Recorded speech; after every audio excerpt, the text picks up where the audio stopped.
Hi, it's Suzanne doing an interesting way of vlogging today, but hey, I think this works.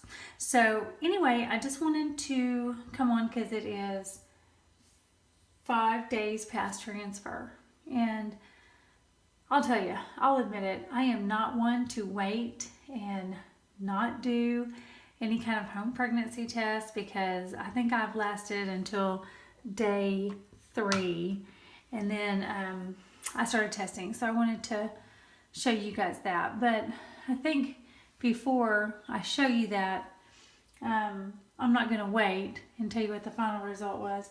I'm going to go ahead and show you. I did a digital test today. Oops.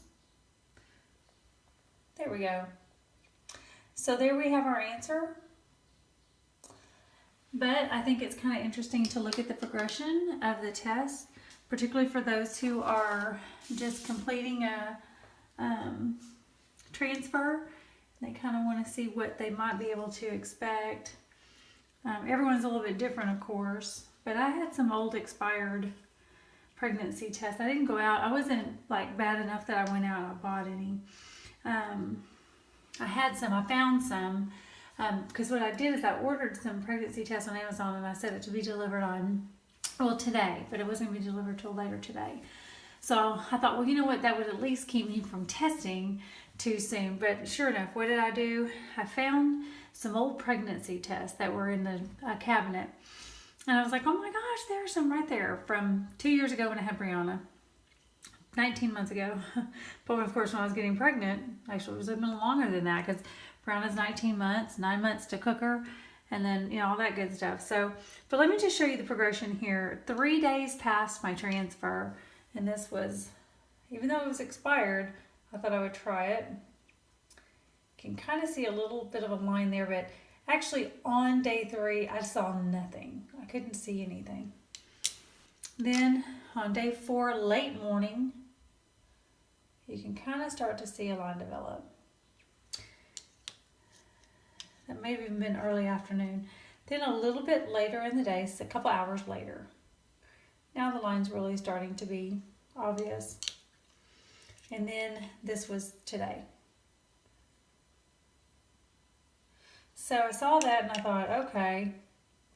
So this was day 3, 4, late morning, early afternoon. Later in the afternoon, today, day 5. And then I finally went to the store and got a non-expired test and got this guy. Now, quite honestly, I meant to do this one. And this is a line test. I meant to do this one, and just in case this one was real faint, then I was going to do this guy, which this one is obviously pretty hard to deny. So, but I just wasn't even thinking, and I dipped the stick, and I'm like, this one's kind of heavy, and I realized it was a digital. Some of my symptoms, I have been having symptoms, and I'll come back on later and give you those.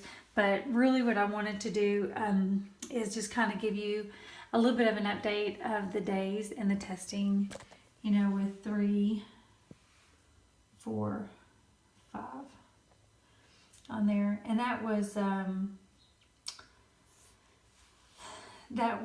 after probably a 6-day embryo, because that was a frozen embryo transfer, and they kept the embryos out for an extra day just because we had so many embryos that they wanted to pick the strongest ones and see which ones were going to develop the best, and so they kept them out an extra day.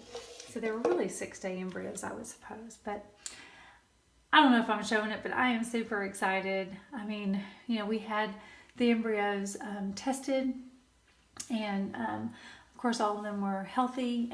We had one chance for one girl, and that was Brianna, and we have her, and then we had a shot for a boy. So we know that this baby is a boy, and we actually have a name already picked out for him. So it's like the realest of real. We're basically just waiting for the arrival of our new family member, and Russ and I are excited. Our family, moms know, sister, I need to probably text my brother.